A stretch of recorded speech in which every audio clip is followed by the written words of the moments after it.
ಮಕ್ಕಳಲ್ಲಿ ಆತ್ಮವಿಶ್ವಾಸ, ವೇದಿಕೆಯ ಭಯ ನಿವಾರಣೆ ಹಾಗೂ ಮಾತನಾಡುವ ಸಂವಹನ ಕೌಶಲ್ಯ ಬೆಳೆಸಲು ಮಲೆನಾಡು ನುಡಿಸಿರಿ ವೇದಿಕೆ ಅತ್ಯಂತ ಸ್ಫೂರ್ತಿದಾಯಕ ಎಂದು ಬಸವ ತತ್ವಪೀಠದ ಶ್ರೀ ಬಸವ ಮರುಳಸಿದ್ದ ಸ್ವಾಮೀಜಿ ಹೇಳಿದರು.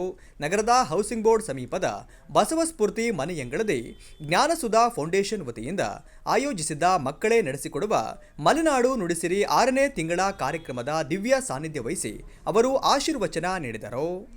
ಚಿಕ್ಕಮಗಳೂರು ನಗರದಲ್ಲಿ ಮೆಸ್ ಸುರೇಶ್ ಅಂತಲೇ ಪ್ರಸಿದ್ಧರಾಗಿರ್ತಕ್ಕಂಥ ಬಸವೇಶ್ವರ ಮೆಸ್ನ ಸುರೇಶ್ ಮತ್ತು ಕುಟುಂಬ ವರ್ಗದವರು ಮತ್ತು ಅವರ ಹಿತೈಷಿಗಳು ಸ್ನೇಹಿತರೆಲ್ಲ ಸೇರಿಕೊಂಡು ಜ್ಞಾನಸುಧಾ ಫೌಂಡೇಶನ್ ಅಂತೇಳಿ ಒಂದು ಫೌಂಡೇಶನನ್ನು ರಿಜಿಸ್ಟರ್ ಮಾಡಿಕೊಂಡು ಅದರ ಮೂಲಕವಾಗಿ ಪ್ರತಿ ತಿಂಗಳು ಒಂದೊಂದು ಸಾಂಸ್ಕೃತಿಕವಾದ, ಸಾಹಿತ್ಯಿಕವಾದ ಮತ್ತು ಒಂದು ನೈತಿಕ ಮೌಲ್ಯಗಳ ಜಾಗೃತಿಯನ್ನು ಮೂಡಿಸ್ತಕ್ಕಂಥ ಕಾರ್ಯಕ್ರಮಗಳನ್ನು ಮಲೆನಾಡು ನುಡಿಸಿರಿ ಶೀರ್ಷಿಕೆ ಅಡಿಯಲ್ಲಿ ನಡೆಸ್ಕೊಂಡು ಬರ್ತಾ ಇದ್ದಾರೆ.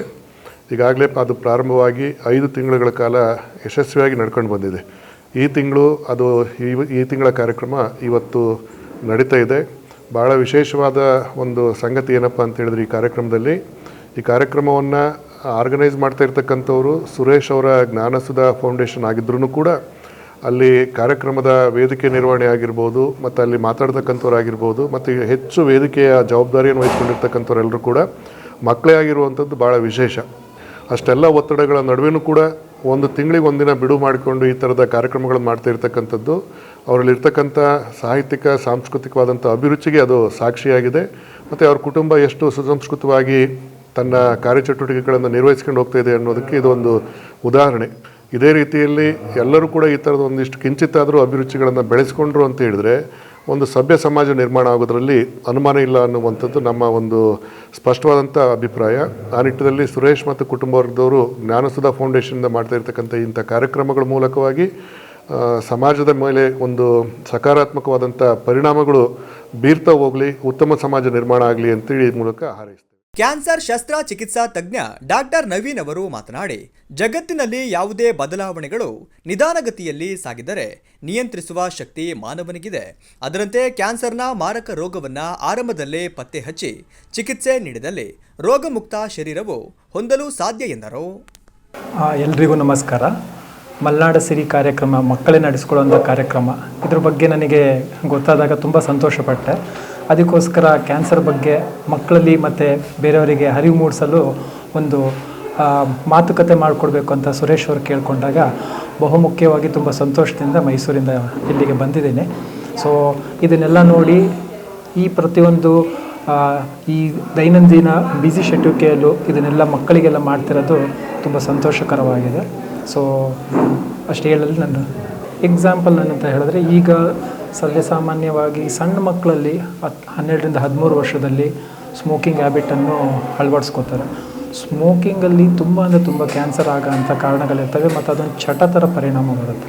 ಅದನ್ನು ಈಗಲಿಂದನೇ ಅವರಿಗೆ ಅರಿವು ಮೂಡಿಸಿದ್ರೆ ಆವಾಗ ಅದನ್ನು ಅವರು ತಡೆಗಟ್ಕೊಂಡ್ರೆ ಸರಿಸುಮಾರು ಎಷ್ಟೊಂದು ಕ್ಯಾನ್ಸರ್ಸ್ಗಳು ಬರೋದನ್ನು ತಡಿಬಹುದು. ಅಲ್ಲದೆ ಕಾರ್ಯಕ್ರಮ ಉದ್ಘಾಟಿಸಿ ಮಾತನಾಡಿದ ಆಶಾ ಕಿರಣ ಅಂಧ ಮಕ್ಕಳ ಪಾಠಶಾಲೆ ಮುಖ್ಯ ಶಿಕ್ಷಕರಾದ ಲಕ್ಷ್ಮಣ್ ಗೌಡ ಅವರು, ಮಕ್ಕಳಲ್ಲಿ ಜ್ಞಾನ ಉಣಬಡಿಸುವ ಅಪರೂಪದ ಕಾರ್ಯಕ್ರಮ ಮಲೆನಾಡು ನುಡಿಸಿರಿ. ಭವಿಷ್ಯದಲ್ಲಿ ಈ ಪುಟಾಣಿ ಮುತ್ತು ರತ್ನಗಳ ಅವಶ್ಯಕತೆ ಬಹಳಷ್ಟಿದೆ. ಭಾರತೀಯ ಸಂಸ್ಕೃತಿ ಹಾಗೂ ನಾಡಿನ ಹಿರಿಮೆಯನ್ನ ಹೆಚ್ಚಿಸಲು ಈ ವೇದಿಕೆ ಅವಕಾಶ ಕಲ್ಪಿಸಿರುವುದು ಹೆಮ್ಮೆಯ ಸಂಗತಿ ಎಂದರು. ಈ ವೇದಿಕೆ ತೋರಿಸ್ಕೊಡ್ತಾ ಇದ್ದಾರೆ.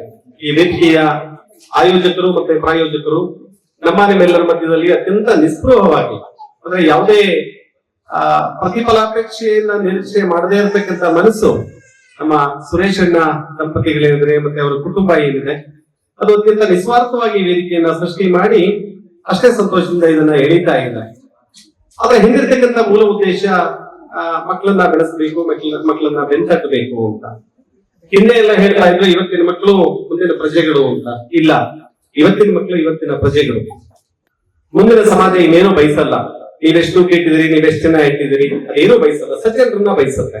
ಇಡೀ ಜಗತ್ತು ಇವತ್ತು ಭಾರತದ ಕಡೆ ನೋಡ್ತಾ ಇದೆ ಅಂದ್ರೆ ಭಾರತದಲ್ಲಿ ಇನ್ನೂ ಆ ಸಂಸ್ಕಾರ, ಸಜ್ಜನಿಕೆಗಳು ಓದಿದೆ. ಸೊ ಅದನ್ನ ಮುಂದುವರಿಸ್ಕೊಂಡು ಹೋಗ್ಬೇಕು, ಮುಂದಿನ ಸಮಾಜಕ್ಕೆ ನಾವು ಕೊಡುಗೆಯನ್ನ ಕೊಡಬೇಕು ಅಂತ ಆದಾಗ ಈ ತರದ ಮುತ್ತುವರ್ತೆಗಳನ್ನ ಬೆಳೆಸಬೇಕು ಅನ್ನುವಂಥದ್ದು ಈ ವೇದಿಕೆಯ ಮೂಲ ಆಶಯ. ಹಾಗಾಗಿ ನಾನು ಮತ್ತೊಮ್ಮೆ ಸುರೇಶ್ ಅಣ್ಣ ಅವರಿಗೆ ಹಾಗೆ ಅವರ ಇಡೀ ಕುಟುಂಬಕ್ಕೆ ಮತ್ತೆ ಅವರ ಹಿಂದೆ ಏನು ಇದೇ ವೇಳೆ ಸ್ವಾಮೀಜಿ ಅವರಿಂದ ಜ್ಞಾನಸುಧಾ ಫೌಂಡೇಶನ್ ಲಾಂಛನ ಬಿಡುಗಡೆ ಮಾಡಲಾಯಿತು. ಸನ್ನಿಧಿ ಪ್ರಾಸ್ತಾವಿಕವಾಗಿ ಮಾತನಾಡಿದರು. ಬಳಿಕ ವಚನಗೀತೆ, ಸಮೂಹ ಗೀತೆ, ಏಕಪಾತ್ರಾಭಿನಯ, ಭಾವಗೀತೆ, ಮಿಮಿಕ್ರಿ, ಸಂಗೀತ ಕಾರ್ಯಕ್ರಮಗಳು ನಡೆದವು.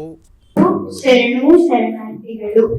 ನುಡಿದರೆ ಮುತ್ತಿನ ಹಾರದಂತಿರಬೇಕು, ನುಡಿದರೆ ಮಾಣಿಕ್ಯದ ದೀಪ್ತಿಯಂತಿರಬೇಕು, ನುಡಿದರೆ ಸ್ಫಟಿಕದ ಸಲಾಕೆಯಂತಿರಬೇಕು, ನುಡಿದರೆ ಲಿಂಗ ಮೆಚ್ಚಿ ಹೌದೌದೆನ್ನಬೇಕು, ನುಡಿಯೊಳಗಾಗಿ ನಡೆಯದಿದ್ದರೆ ಕೂಡಲ ಸಂಗಮ ನಿಲ್ಗೊಲಿವನಯ್ಯ ಎಂಬ ಬಸವಣ್ಣನವರ ಒಂದು ಅದ್ಭುತ ವಚನವನ್ನು ಸ್ಮರಿಸುತ್ತಾ ಈ ಒಂದು ಸುಂದರ ಕಾರ್ಯಕ್ರಮವನ್ನು ಪ್ರಾರಂಭಿಸೋಣ. ಶರಣ ಬಂಧುಗಳೇ, ಈ ಸುಂದರ ಶುಭ ಸಂಜೆಯ ಈ ವೇದಿಕೆಯ ಮೇಲಿರುವ ತಮ್ಮೆಲ್ಲರ ಅನುಮತಿಯ ಮೇರೆಗೆ ಈ ಒಂದು ಕಾರ್ಯಕ್ರಮವನ್ನು ಪ್ರಾರಂಭಿಸುತ್ತಿದ್ದೇನೆ. ಶರಣು ವಿನಾಯಕ ಶರಣು ನಿನಗೆ ಶರಣು ವಿನಾಯಕ ಪಾಶಾಂಕುಶಧರ ಮೂಷಿಕ ವಾಹನ ಸರ್ಪಾಲಂಕೃತನೇ ಗಜಾನನ ಪಾಶಾಂಕುಶಧರ ಮೂಷಿಕ ವಾಹನ. ಸುರೇಶ್ ಸರ್ ಮತ್ತು ಕುಟುಂಬದವರು ಪುಟಾಣಿಗಳಲ್ಲಿರುವ ಪ್ರತಿಭೆಯನ್ನು ಹೊರತರಲು ವೇದಿಕೆಯನ್ನು ಪ್ರಾರಂಭಿಸಿದ್ದು, ಮಕ್ಕಳಿಂದ ಮಕ್ಕಳಿಗಾಗಿ ಮಕ್ಕಳಿಗೋಸ್ಕರ ಈ ಕಾರ್ಯಕ್ರಮವನ್ನು ಪ್ರಾರಂಭಿಸಿದ್ದು ಇದು 6ನೇ ಕಾರ್ಯಕ್ರಮವಾಗಿದೆ. ಈ ಕಾರ್ಯಕ್ರಮದಲ್ಲಿ ಅನ್ನದಾಸೋಹ, ಜ್ಞಾನದಾಸೋಹಗಳೆರಡು ನಮಗೆ ಸಿಗುತ್ತವೆ. ಹೀಗಾಗಿ ಆಯೋಜಕರು ನನಗೆ ನೀಡಿರುವ ಸ್ವಾಗತ ಭಾಷಣವನ್ನು ಪ್ರಾರಂಭಿಸುತ್ತಿದ್ದೇನೆ. ವೇದಿಕೆ ಮೇಲೆ ಆಸೀನರಾಗಿರುವ ಗೌರವಾನ್ವಿತ ಅಧ್ಯಕ್ಷತೆಯನ್ನು ವಹಿಸಿರುವ ಪೂಜ್ಯರೇ, ಅತಿಥಿಗಳೇ, ಗಣ್ಯರೇ, ವೈದ್ಯರೇ, ಮಾಧ್ಯಮ ಮಿತ್ರರೇ ಹಾಗೂ ಇಲ್ಲಿ ನೆರೆದಿರುವ ಎಲ್ಲಾ ಶರಣ ಬಂಧುಗಳೇ, ಸರ್ವರಿಗೂ ಶರಣು ಶರಣಾರ್ಥಿಗಳು. ಇಂದು ನಮ್ಮ ಈ ಬಸವ ಸ್ಫೂರ್ತಿ ಮನೆಯಂಗಳದಲ್ಲಿ ಜ್ಞಾನಸುಧಾ ಫೌಂಡೇಶನ್ ವತಿಯಿಂದ ನಡೆಯುತ್ತಿರುವ ಮಲೆನಾಡ ನುಡಿಸಿರಿ 6ನೇ ತಿಂಗಳ ಕಾರ್ಯಕ್ರಮದಲ್ಲಿ ನನಗೆ ಪ್ರಾಸ್ತಾವಿಕ ನುಡಿಯಲು ಅವಕಾಶ ದೊರೆಯುತ್ತಿರುವುದು ನನ್ನ ಭಾಗ್ಯವೆಂದು ಭಾವಿಸುತ್ತಾ, ಬೆಳಕಿನಲ್ಲಿ ತುಂಗೆಯತೆನೆ ಬಳುಕಿನಲ್ಲಿ ಸಹ್ಯಾದ್ರಿಯ ಲೋಕದಲ್ಲಿರವು ತುಂಗದ ನಿಲುಕಿನಲ್ಲಿ ನಿತ್ಯ ಹರಿದ್ವರ್ಣವನದ ತೇಜದಂತ ತರುಗಳಲ್ಲಿ ನಿತ್ಯೋತ್ಸವ ತಾಯಿ ನಿತ್ಯೋತ್ಸವ ನಿನಗೆ ನಿತ್ಯೋತ್ಸವ ತಾಯಿ ನಿತ್ಯೋತ್ಸವ. ಪುಟಾಣಿ ಕುಮಾರಿ ಬೆನಕ ಶ್ರೇಷ್ಠ ಮಾತನಾಡಿ, 12ನೇ ಶತಮಾನದ ವಚನ ಸಾಹಿತ್ಯ ಸಾಮಾಜಿಕ ಕ್ರಾಂತಿಯಲ್ಲದೆ ಮಹಿಳೆಯರಿಗೆ ಸ್ವಾತಂತ್ರ್ಯ, ಮಾತನಾಡುವ ಅಗಾಧವಾದ ಶಕ್ತಿ ತುಂಬಿದೆ. ಈ ಶಕ್ತಿಯಡಿ ಅಕ್ಕ ಮಹಾದೇವಿ, ಆಯ್ದಕ್ಕಿ ಲಕ್ಕವ್ವ, ಸೂಳೆ ಸಂಕವ್ವ, ನೀಲಾಂಬಿಕೆ, ಶರಣೆ ಸತ್ಯಕ್ಕ ಸೇರಿದಂತೆ ಅನೇಕರು ಬಸವಣ್ಣನವರ ಅನುಭವ ಮಂಟಪದಿಂದ ಮುನ್ನೆಲೆಗೆ ಬಂದವರು ಎಂದರು. ಇತಿಹಾಸದಲ್ಲಿ 12ನೇ ಶತಮಾನವು ಒಂದು ಸುವರ್ಣ ಯುಗವಾಗಿದೆ. ಈ ಯುಗದಲ್ಲಿ ಹುಟ್ಟಿಕೊಂಡಂತಹ ಒಂದು ಮಹಾನ್ ಸಾಹಿತ್ಯ ಪ್ರಕಾರವೇ ವಚನ ಸಾಹಿತ್ಯ. ನಾವು ಈ ವಚನ ಸಾಹಿತ್ಯ ಕೇವಲ ಸಾಮಾಜಿಕ ಕ್ರಾಂತಿಯನ್ನಷ್ಟೇ ಅಲ್ಲ, ಅದು ಮಹಿಳೆಯರಿಗೆ ಅಂದೆಂದೂ ಸಿಗದ ಸ್ವಾತಂತ್ರ್ಯ ಮತ್ತೆ ಸಮಾನತೆಯನ್ನ ನೀಡಿತು.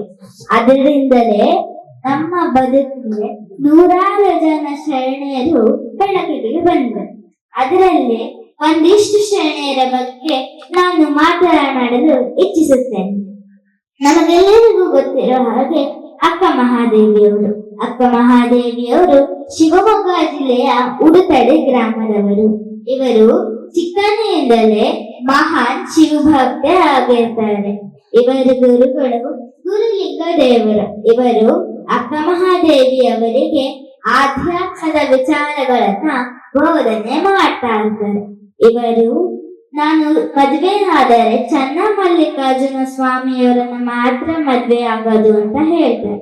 ಆದ್ರೆ ಇವರಿಗೆ ಕೌಶಿಕ ಮಹಾರಾಜನ ಜೊತೆ ಮದುವೆ ಆಗತ್ತೆ. ಇವರಿಗೆ ಸಾಂಸಾರಿಕ ಜೀವನ ಇಷ್ಟ ಇರೋದಿಲ್ಲ.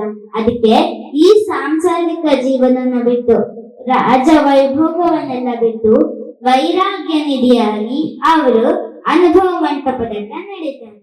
ಈ ಸಂದರ್ಭದಲ್ಲಿ ಗುತ್ತಿಗೆದಾರ ಸುರೇಶ್, ಆಶ್ರಯ ಫೌಂಡೇಶನ್ ಸಂಸ್ಥಾಪಕಿ ಡಾಕ್ಟರ್ ವರ್ಷಾ, ಜ್ಞಾನಸುಧಾ ಫೌಂಡೇಶನ್ ಸಂಸ್ಥಾಪಕ ಅಧ್ಯಕ್ಷ ಸುರೇಶ್ ಉಪಸ್ಥಿತರಿದ್ದರು. ಕಾರ್ಯಕ್ರಮವನ್ನು ಶ್ರೀನಿಧಿ ನಿರೂಪಿಸಿದರು, ಪರಿಣಿತಾ ಪ್ರಾರ್ಥಿಸಿದರು, ವೆಂಕಣ್ಣ ಸ್ವಾಗತಿಸಿದರು, ಖಾಲಿದ್ ವಂದಿಸಿದರು.